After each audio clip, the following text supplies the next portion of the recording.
Bonjour à toutes et à tous, bienvenue, c'est Smart Impact, l'émission de la transformation environnementale et sociétale de notre économie. Et voici le sommaire. Mon invité, c'est Thierry Dezay, le directeur général de Carter Cash, réseau de distributeurs de pièces et accessoires auto, marque qui développe l'économie circulaire et même une offre de vrac pour certains produits. Notre débat, il portera sur l'acceptabilité des énergies renouvelables, notamment les éoliennes. Pourquoi sont-elles dénigrées? Est-ce une spécificité française? Réponse dans une dizaine de minutes. Et puis dans notre rubrique Startup et Innovation, je vous présenterai Ecatech et son boîtier connecté au service de secours à installer à proximité des défibrillateurs. Mobilité, énergie, santé, 3 univers, 30 minutes pour les explorer. C'est parti.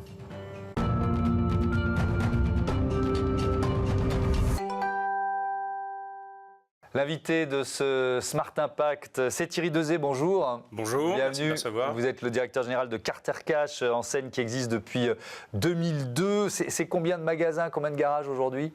Alors aujourd'hui, on parle de magasins chez Carter Cash, parce que nous sommes des distributeurs, discounters d'ailleurs, et nous avons un peu plus de 100 magasins, parce qu'on en a 90 en France, 9 en Espagne et 4 en Italie. Et quels produits, quels services vous proposez? Alors, on propose des produits, effectivement, on est sur le marché de l'entretien automobile. Et donc sur ce marché-là, deux équilibres très très forts, le marché du pneumatique et après le marché de la pièce détachée, tout ce qui est là pour entretenir les véhicules existants sur le parc roulant. Ça veut dire que les pneumatiques, on les achète chez vous, mais vous ne les installez pas? Si. Ah, vous les installez aussi. Alors on parle de magasin parce qu'avant tout, on a un métier de distributeur, mais bien évidemment, il y a des produits type le pneumatique où la prestation est contrainte. Et donc on a des ateliers avec nos magasins dans lesquels on a des prestations courtes puisqu'on change les pneus et aussi on fait les vidanges. Les vidanges, d'ailleurs, premier impact par rapport à l'environnement. On fait le choix de faire les vidanges, puisque aujourd'hui, c'est une clé d'entrée sur l'entretien automobile extrêmement important. Et on préfère les faire dans nos ateliers que de voir des vidanges sauvages qui se font en bout de parking ou sur les trottoirs et on ne sait pas ce que devient l'huile. En tout cas, passant dans nos ateliers, les vidanges permettent de nous garantir aussi l'environnement par rapport aux huiles usagées.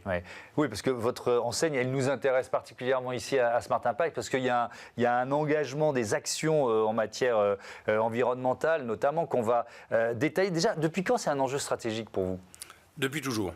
Création 2002, vous aviez déjà ça en tête? Depuis toujours, mais avec un focus assez particulier. En 2002, donc c'est une création. Alors, juste un petit résumé, on appartient au groupe Mobivia, la maison mère d'Oroto, qui a plus de 55 ans.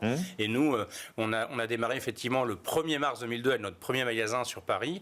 Mais dès le départ, on savait qu'on allait s'adresser à une clientèle qui, elle, était ce qu'on appelle une clientèle de masse, qui est très focusée sur le prix.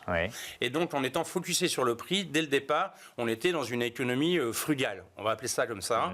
Et donc, dès le départ, on avait une dimension RSE qui était déjà, je vais prendre différents exemples avant de parler du produit, mais déjà sur les bâtiments.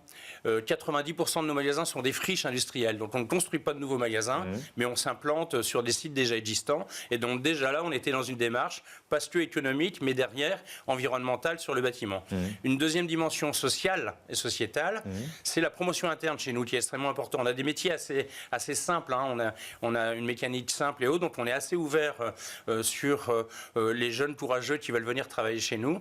Et du coup, là aussi, ça nous permet d'avoir une belle promotion interne. Aujourd'hui, plus d'un tiers de nos directeurs de magasins ont démarré monteurs-vendeurs dans nos ateliers ou dans nos magasins. Donc là aussi, pour nous, c'est une forte dimension sociale. Je vous ai parlé des friches, je vous ai parlé du social avec nos équipes, bien évidemment les produits. Et dès le départ, notre approche sur le produit, étant des discounters, il est sur le prix, bien évidemment, la qualité et la disponibilité, mais étant sur le prix, il faut qu'on trouve toutes les solutions pour que nos clients puissent trouver un intérêt sur l'entretien de leur véhicule. Donc on parle de seconde main très vite, en fait, de pièces de pièces auto d'occasion, parce que c'était pas, d'ailleurs ça n'est pas encore totalement aujourd'hui, mais c'était pas naturel, quoi. Oui, tout à fait. Alors assez rapidement, on s'est positionné sur des marchés où l'offre était déjà existante. Je vais prendre l'offre la plus ancienne qu'on a chez nous, c'est tout ce qu'on appelle les pièces tournantes, sans vouloir faire de mécanique. Mais aujourd'hui, les transmissions, les démarreurs, les alternateurs, toutes ces pièces qui peuvent être des pièces de renouvellement, depuis déjà très longtemps, notre offre unique en magasin est une pièce de reconditionné. Donc ça existe depuis très longtemps. Et puis après, bon an, mal an, on a avancé sur d'autres marchés. Je peux vous prendre l'exemple de la batterie. On a une batterie qui s'appelle Regain. C'est une batterie recyclée, puisque la batterie, distribuant des batteries neuves, on a aussi la possibilité de récupérer des batteries. Et avec la récupération de nos batteries, on sait en remettre sur le marché avec le même niveau de qualité et donc de garantie. Et avec toujours donc, la volonté d'aller plus loin dans cette démarche d'économie circulaire, vous avez ouvert une sorte de magasin pilote fin 2022 dans le Nord. Alors en quoi il pousse le curseur encore un peu plus loin ? Il a tous les droits, ce magasin. C'est un magasin qui existait déjà, et qui était dans le bon rythme de l'entreprise et de son développement. Mais par contre, on lui a donné carte blanche avec une équipe spécialisée sur le développement durable, en disant, voilà, vous êtes là, notre R&D, notre laboratoire, pour nous trouver la prospection des produits, la prospection des attentes clients, puisque aujourd'hui, sur notre cœur de métier, qui est le métier du discount, il ne faut pas oublier que nos clients, avant tout, leur préoccupation, c'est la maîtrise budgétaire de l'entretien de leur véhicule. Mais dans ce cadre-là, si en plus on peut trouver une solution qui est bonne pour leur porte-monnaie, qui est bonne pour leur véhicule, mais en plus qui est bonne pour l'environnement, là on a tout réussi. Mais est-ce que ça veut dire que ce magasin, il a la carte blanche, même en étant moins rentable que les autres? C'est ce que j'entends. Non, bien évidemment. Non, bien évidemment, il y a des enjeux de rentabilité. Mais aujourd'hui, en ayant le concept de base, ils viennent additionner beaucoup de tests différents. Je vais en prendre quelques exemples. Par exemple, c'est grâce à eux qu'on a pu mettre en route ce qu'on appelle les barres à huile, et donc le fait d'aller sur le vrac pour des conditionnements d'huile. On est parti d'un critère tout simple. Aujourd'hui, les ventes de bidons d'huile se font ou en 5 litres ou en 1 litre, mais l'âge moyen des véhicules de nos clients, il a plus de 16 ans. Et donc, sur ce type de véhicule, on a des carters, donc des contenants d'huile qui sont en 3, 4, 5 litres. Donc, tous les clients n'ont pas besoin de 5 litres. Et donc, avançant sur une disponibilité en vrac, ça permet de répondre au moindre coût, puisque aujourd'hui, le client n'est plus contraint à devoir acheter un bidon de 5 litres, mais bien la quantité disponible. On produit moins de plastique, évidemment. Du coup, maîtriser son budget et derrière, toute la maîtrise qui est moins de contenants, moins de transport, etc. Et donc, totalement vertueux en termes d'environnement. Mais alors, le vrac, c'est la première fois que j'en parle vraiment bravo pour l'initiative et l'idée, mais dans les autres secteurs, c'est toujours une question de logistique derrière, parce qu'on ne vend pas de la même façon en vrac, ou évidemment, quand c'est emballé, comment vous avez relevé ce défi? Est-ce que c'était si compliqué que ça? Ce qui était compliqué, c'était de faire adhérer les industriels, les fournisseurs. Puisque aujourd'hui, dans leur mécanique, dans leur tradition, on vend dans des fûts quand on vend directement en atelier, on vend dans des bidons quand on vend au client final, comme on le fait dans notre activité B2C. Mais aujourd'hui, le vrac n'est pas démocratisé pour le client final. Et donc, il a fallu beaucoup travailler sur trouver les partenaires, les associés, pour pouvoir avancer. Du même niveau, quelques années précédemment, on a mis en place une huile régénérée. C'est-à-dire que c'est une huile qui, suite aux huiles de vidange qu'on a récupérées, qui permet d'être traitée avec des procédés d'additifs qui permet de repartir sur une huile de deuxième vie. Et bien là aussi, il a fallu qu'on se batte face à des industriels pour des raisons de monopole et de marché existants, et d'être un peu à l'initiative. Donc ça nous a pris un peu de temps, mais aujourd'hui, dans tous nos magasins, on trouve de l'huile régénérée disponible, ce qui permet le réemploi, et ce qui permet aussi, par rapport à la typologie de nos clients, de répondre à leurs contraintes budgétaires. Est-ce que vous êtes à l'origine d'une filière, ou est-ce qu'il faut que la filière existe pour pouvoir vous lancer? Vous voyez ce que je veux dire? C'est-à-dire pour proposer un nouveau produit de seconde main, il faut quand même avoir un écosystème derrière. Exactement. Nous sommes des distributeurs. Et donc, toute la démarche des produits que l'on peut avoir sur la quête de l'amélioration de l'environnement, parce qu'il ne faut pas oublier que notre activité est une activité polluante. La voiture est une activité polluante, la fabrication de pneus ou de pièces peut être polluante. Et donc, notre combat est d'accepter que nous sommes des pollueurs et donc de tout faire pour pouvoir le réduire. Mais on ne peut pas le faire tout seul. En tant que distributeur, on n'a pas cette démarche et cette facilité ou ces facultés à produire. Et donc, il faut trouver les bons partenaires. Les exemples que je vous ai pris sur le bar à huile, sur l'huile régénérée, sur la batterie, parce qu'on a construit une relation de confiance avec des fournisseurs avec qui on travaillait déjà et qui ont cru à cet engagement. Il y a aussi la dimension sociétale, vous en avez parlé tout à l'heure, mais vous avez travaillé sur les chaînes de montage des pneus pour améliorer les conditions de travail des salariés. Je veux bien que vous nous expliquiez ça. Alors, métier de masse. Donc notre métier est de effectivement avoir des flux importants dans nos magasins et dans nos ateliers. Et donc aujourd'hui, on a avancé avec un de nos fournisseurs, pareil que sur le produit, alors que là on est sur les machines d'atelier, mais pour améliorer les conditions de travail de nos monteurs-vendeurs, qui eux sont effectivement à des rythmes intenses de montage de pneus tous les jours. Et puis c'est une chaîne de montage qui permet, dès le démontage de la roue jusqu'au changement du pneu, à son équilibrage, d'avoir moins de ports de charge, d'avoir moins de postures compliquées, qui permet de positionner le pneu en hauteur, de l'amener à la machine et donc de faciliter l'ensemble du poste de travail entre le montage et le démontage des pneus. Est-ce que vous voyez déjà les résultats? Oui. Je sais pas, par exemple sur les arrêts maladie ou sur... Alors, ça commence à se mesurer parce qu'on est en plein déploiement. Par contre, là où on le mesure, c'est tout de suite sur la satisfaction de nos collaborateurs. De suite, ils nous disent, les plus anciens, un peu réfractaires au changement, ça va moins vite. Oui, mais par contre, c'est mieux pour tes conditions de travail. Et puis, les plus nouveaux qui découvrent le métier se disent, c'est quand même très, très facilitant. C'est un métier physique, de monter des pneus toute la journée. Et donc, ils reconnaissent très rapidement, nos équipes, l'efficience par rapport à leur santé. Ouais, et ce sont souvent des pneus rechappés, des pneus de seconde main, justement? Alors, on a des pneus reconditionnés. Il faut savoir que le groupe Mobivia a investi il y a quelques années dans la reprise d'une usine à Béthune, une ancienne usine Bridgestone, et ont lancé une marque, Léonard, qui est un pneu reconditionné, qui est distribué dans nos magasins, ainsi que chez Noroto, Midas, les différentes enseignes du groupe Mobivia. Et donc ces pneus ont aussi la vertu du réemploi des pneus déjà étaient en circulation, qu'on récupère auprès de nos clients et qui peuvent être mis sur le marché. Et aujourd'hui, ces pneus représentent à peu près 5% de ce que l'on distribue sur le marché. Donc là aussi, c'est un nouveau produit, puisque ça en a depuis quelques années, avec la marque Léonard. Ça nous permet d'avoir des produits recyclés, reconditionnés, qui ont une garantie de 4 ans pour rassurer les clients et qui, derrière, effectivement, réutilisent beaucoup moins de CO2 par rapport à la fabrication d'un pneumatique. Évidemment. Merci beaucoup Thierry Dezé et à bientôt sur Be Smart for Change. On passe à notre débat, comment rendre les énergies renouvelables plus désirables.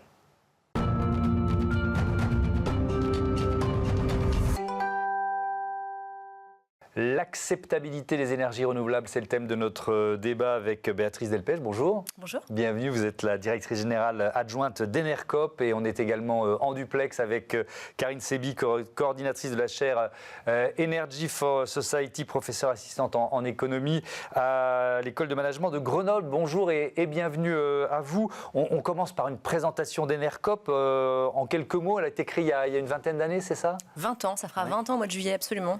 C'est quoi Enercop? Enercop, c'est aujourd'hui un réseau de 11 coopératives d'intérêt collectif et qui sont des coopératives d'énergie renouvelable. On a été créé il y a 20 ans par des hommes et des femmes qui avaient la conviction farouche que l'énergie est un bien commun et que c'est rarement une bonne idée de confier un bien commun à des intérêts privés. Donc ça, c'est vraiment la genèse de la création. Et on développe 3 activités. Historiquement, la première activité, c'est qu'on est un fournisseur d'électricité renouvelable. On a inventé un modèle assez original à l'époque, puisqu'on achète un réseau de producteurs d'énergie renouvelable en France, leurs électrons et les garanties d'origine associées. La deuxième activité, c'est qu'on est producteur d'énergie renouvelable. Alors, on l'a fait longtemps petitement et depuis quelques années, on le fait beaucoup plus massivement. Donc, on développe nous-mêmes des projets d'énergie renouvelable, essentiellement photovoltaïque et éolien. Et puis la troisième activité, c'est une activité qu'on mène depuis 20 ans également. On accompagne des particuliers, des professionnels et des collectivités pour les aider à la maîtrise de leurs usages, que ça aille de la réduction de leur consommation jusqu'à la solarisation des toits des collectivités, par exemple, ce genre de choses, puisque en fait toute notre activité est entièrement tournée vers le scénario esquissé par l'association Négawatt, qui est un scénario qui repose sur une énergie 100% renouvelable, de la sobriété et de l'efficacité énergétique. Et on va parler évidemment ensemble de l'acceptabilité de ces énergies renouvelables. Karine Sebi, vous avez publié le rapport d'activité de la chaire Energy for Society et vous avez choisi 2 énergies renouvelables, l'éolien et la méthanisation. Pourquoi ces 2-là? Est-ce qu'ils suscitent, ou pas d'ailleurs, un plus de rejet, de réticence que les autres énergies renouvelables? Alors pourquoi l'éolien? Tout simplement parce qu'aujourd'hui, une éolienne, elle est dans l'imaginaire de tous les citoyens. Et que en plus, on voit bien qu'il y a de plus en plus de contestations. Donc on a voulu en effet valider si jamais il y avait ces oppositions qui étaient montante. Et le problème aussi de la méthanisation, c'est que c'est une énergie qui est prévue par plusieurs programmes, notamment la PPE, avec des objectifs qui sont annoncés à 2050 d'avoir un gaz 100% renouvelable, et qu'aujourd'hui, donc, c'est une consommation qui est plutôt anecdotique, avec uniquement 2 à 3%. Donc, il va y avoir une montée en puissance de la méthanisation qui, aujourd'hui, déjà suscite des oppositions. Donc, l'intérêt, c'était de voir quel est l'état, on va dire, des préférences sur l'éolien, et au niveau de la méthanisation, qui sont des projets énergétiques qui sont quand même un peu moins connus, comment justement on peut accompagner à la fois les politiques publiques et les développeurs de projets pour les insérer dans des territoires, parce que chaque projet de méthanisation est propre dans un ancrage territorial. Donc là, l'idée, c'était de voir quels sont les leviers qui permettraient de passer ce cap. Ouais. On va reparler de méthanisation, mais je voudrais qu'on se concentre d'abord sur l'éolien. Béatrice Delpech, le cadre que vous proposez, ce cadre coopératif, est-ce qu'il gomme forcément les réticences ou pas ? Forcément, je ne sais pas, mais en tout cas, c'est sûr que ça facilite beaucoup les choses, puisque nous, le modèle qu'on privilégie, c'est le modèle de la gouvernance citoyenne. Ouais. Ça veut dire qu'on n'appelle pas seulement les citoyens aux capitaux de nos projets, on les appelle à rentrer dans la gouvernance. Ça veut dire quoi ? Très concrètement, ça veut dire qu'autour de la table, on va mettre des collectivités territoriales, des entreprises, des habitants, des habitantes, qui ensemble vont réfléchir et se réapproprier tous les enjeux liés à la production d'électricité. Ouais. De se dire de quoi on a besoin, pourquoi faire.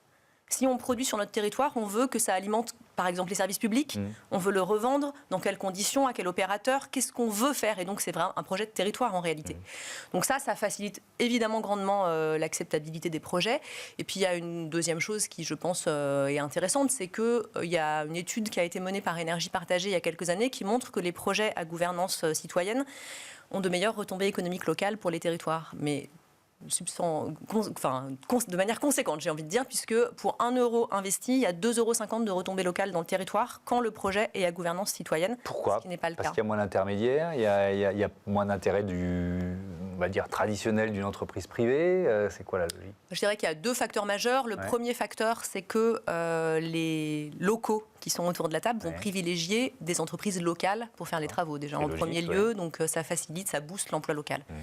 Il y a un deuxième facteur très important, c'est que du coup, le projet ne va pas être vendu une fois qu'il sera réalisé. Donc ça veut dire que les bénéfices vont pouvoir s'ancrer sur la durée d'exploitation du parc, et donc pas sur les 5, 6, 8 ans de construction, mais sur les 30 ans d'exploitation.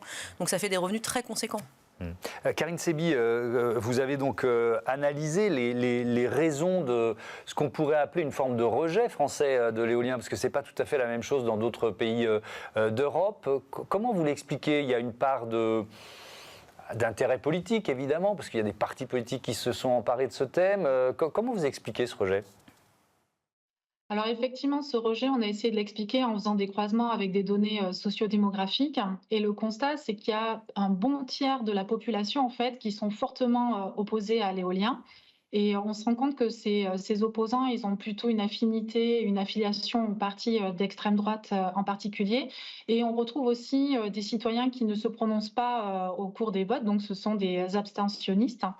Et ce rejet envers l'éolien, il est renforcé par une moindre confiance envers l'État, donc on voit, ou des institutions publiques. Donc on voit le rôle et la légitimité des politiques publiques a actuellement pour porter des messages qui sont, on va dire, fédérateurs, qui vont englober cette population, puisque aujourd'hui on se rend compte que des messages qui, historiquement, on va développer des énergies renouvelables pour lutter contre le dérèglement climatique, etc., ne sont des messages qui vont avoir parfois des conséquences, on va dire, inversées à ce qu'on pourrait espérer. Et il faut trouver des messages qui sont plus englobants, parler de sécurité énergétique, de souveraineté énergétique, de création d'emplois. Mais le constat aussi qu'on fait, c'est qu'au-delà de ces 30% de réfractaires, l'adhésion sociale, finalement, elle est plutôt bonne et elle peut être consolidée, notamment par ce que vient de dire Béatrice sur la mise en place d'une gouvernance partagée, le fait qu'on mette en place aussi des messages, des politiques publiques pour faire valoir tous les avantages des ENR, pour lutter aussi contre la désinformation qui est massive actuellement, parce qu'on voit bien aussi que les sujets énergétiques cristallisent et polarise aussi les discours et les attentions dans les médias. Et donc, il faut absolument que toute cette création de valeur, elle se fasse valoir et qu'elle soit beaucoup plus visible. Et il faut donc adapter les narratifs. Mais Karine Sebi, il y a effectivement des partis de droite ou d'extrême droite, mais il y a aussi des associations qui se battent, notamment pour la défense d'un certain nombre d'espèces protégées, qui sont mises en péril par les éoliennes. Donc ce sont des projets qui peuvent être pris en étau d'une certaine façon. Tout à fait. Après, il ne faut pas nier, bien évidemment, les impacts sur la biodiversité, que ce soit l'éolien ou n'importe quel autre projet. Il n'y a pas. Le problème, c'est tout est une question de coût d'opportunité. Est-ce qu'on s'interdit d'avoir accès à une énergie décarbonée et qu'on continue à importer des énergies qui sont donc carbonées? Aujourd'hui, 60% de notre mix énergétique est importé et provient donc d'énergie carbonée. Où effectivement on prend en compte des mesures qui vont nous permettre de faire un arbitrage entre des problèmes de biodiversité avec une adaptation, une compensation par ailleurs. Béatrice Delpech, le modèle Enercop, il est duplicable, mais ça dépend de qui. Est-ce que c'est forcément des citoyens qui sont à l'origine ou est-ce que ça vient plutôt d'une collectivité locale, par exemple? Alors, certains de nos projets, on les a initiés nous-mêmes, et puis d'autres, ce sont des collectivités qui sont venues nous chercher. Par exemple, j'ai envie de parler d'un projet à Andilly-les-Marais, en Charente-Maritime. C'est un projet de petit parc éolien. Alors, je dis petit parce qu'il n'y a que 3 éoliennes, mais ce sont de très grandes éoliennes, parce que figurez-vous que ce sont les éoliennes qui ont les plus longues pales de France. 80 mètres de long, autant vous dire qu'on les voit de loin. On les voit de loin. Eh bien, donc ça fait beaucoup de riverains potentiellement hostiles, d'une certaine alors façon. du coup, j'ai envie de vous poser une question. Saurez-vous me dire combien de recours il y a eu contre ce projet? Non, je ne saurais pas, mais j'imagine pas beaucoup. Zéro. Alors, comment vous l'expliquez? Gouvernance partagée, projet citoyen, projet de territoire. Et là, c'est la collectivité qui est venue nous chercher parce qu'en fait, il faut bien voir qu'il y a certains développeurs qui arrivent comme des cow-boys dans les territoires. Ils arrivent avec des projets massifs, ils arrivent avec des effets sur la spéculation foncière qui sont très importants. Et du coup, les collectivités sont évidemment... n'ont pas du tout envie de ça, en fait. Donc là, en voyant que des développeurs avaient identifié un couloir de vent favorable et que ça commençait à faire des petits sujets, notamment sur la spéculation foncière, la collectivité... Ça veut dire qu'ils étaient en train de démarcher des propriétaires, des agriculteurs ou autres, pour leur dire vendez une terrain. D'accord. Et donc, du coup, ils ont fait un appel à manifestation d'intérêt en insistant sur le fait qu'ils voulaient une dimension citoyenne dans le projet. Et donc, du coup, nous, on a répondu, en l'occurrence, notamment notre Enercop en Nouvelle-Aquitaine, a répondu à ce projet-là. Et nous, on a mis en place un véritable projet à gouvernance locale. Et aujourd'hui, c'est un des plus puissants parcs qui va alimenter 11 000 foyers. Et aucun recours, zéro.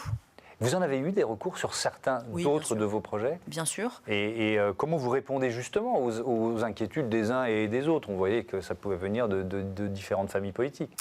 Beaucoup de communication, beaucoup d'échanges, beaucoup de réunions publiques. Donc ça prend du temps, il faut anticiper. Oui, ça prend du temps. De toute manière, un projet de production d'énergie renouvelable, ça prend du temps, entre 8 et 10 ans souvent pour faire sortir de terre un projet. Donc, mais il faut intégrer ce moment de la concertation, de l'explication, du bilan coût-avantage. Ce qui est intéressant avec les projets à gouvernance partagée, c'est que parfois, nous, on identifie avec nos géomaticiens un terrain favorable et puis les gens localement vont nous dire en fait, nous, on ne veut pas que ce soit exactement là, ou on ne veut pas que ce soit exactement cette surface. Parfois, ils vont nous amener sur des terrains qu'on n'avait pas identifiés nous. D'autres fois, ils vont réaménager. On va discuter ensemble de comment est-ce qu'on peut installer des haies vives, comment est-ce qu'on peut... donc, on discute beaucoup, notamment avec les associations de protection de la nature. Et donc, ça vous permet d'éviter un certain nombre de recours. Peut-être un mot sur la méthanisation. Vous n'en faites pas du tout de méthanisation? On ne fait que de l'électricité. Pourquoi? C'est déjà assez compliqué l'électricité. Vous savez, on est un petit opérateur. Je me demande si on n'est pas le seul à avoir été créé il y a 20 ans et être encore là. Le marché de l'électricité, c'est très compliqué. Nous, donc vous ne rajoutez pas le gaz? Voilà. On y a réfléchi, mais pour l'instant, c'est complexe. Merci beaucoup. Merci à toutes les deux ici en plateau et en duplex depuis Grenoble. À bientôt sur Be Smart for Change. On passe tout de suite à notre rubrique Startup.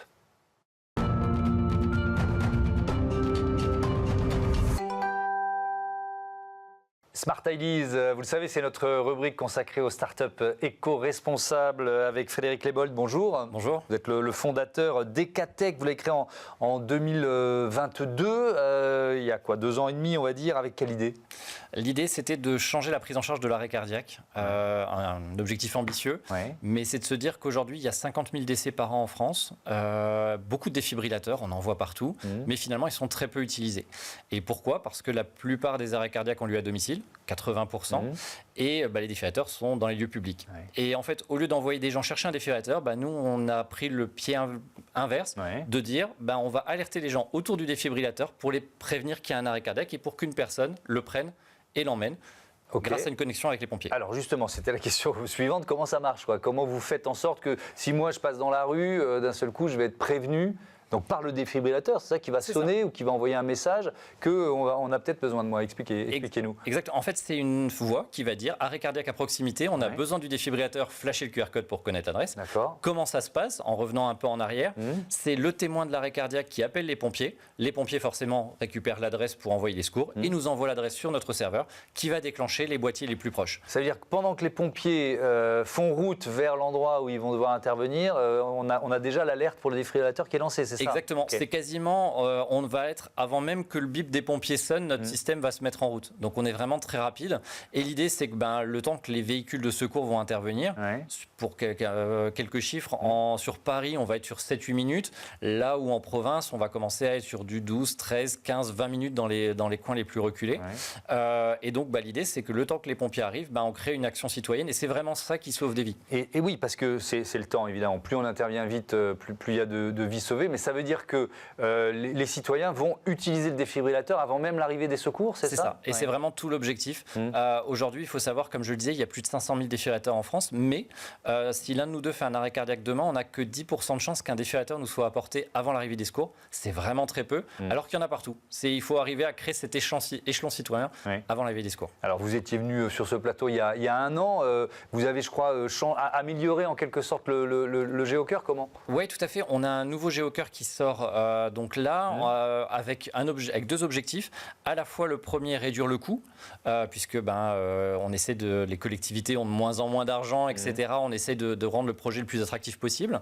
Essayer de toucher les entreprises. On avait fait un boîtier qui était très grand, qui faisait 40 par 40 cm, avec un objectif de signalétique. Mais si on veut toucher le côté sociétal d'un hôtel, d'une salle de sport, faut qu'on soit plus petit, plus facilement casable. Et il y a un vrai intérêt, un vrai enjeu, puisque finalement l'entreprise peut sauver une vie à proximité de son lieu. Et aussi de l'éco-responsabilité, avec une volonté d'avoir un boîtier en plastique complètement recyclable et si possible ce qu'on est en train de travailler avec une partie en plastique recyclé. Vous en êtes où de votre développement? Vous cherchez des partenaires? C'est quoi l'histoire d'Ecatech? Alors aujourd'hui on a 300 boîtiers d'installés, on en a 200 en cours de déploiement sur l'Alsace, on a plus de 70 interventions réalisées, on sait qu'on arrive à multiplier par 3 les chances qu'un défibrillateur soit apporté avant l'arrivée des secours, donc on a largement dépassé la preuve de concept. Aujourd'hui ce qu'on cherche c'est à la fois on cherche des associés pour des associés financiers pour se déployer et des revendeurs de défibrillateurs qui peuvent nous intégrer à leur package, des apporteurs d'affaires qui sont formateurs de premiers secours et qui peuvent parler de nous, etc. On est vraiment dans cette phase à la fois d'augmentation de commercialisation, de force de commercialisation et de recherche de fonds pour notre projet. Parce que vos principaux clients sont les collectivités? Aujourd'hui, oui.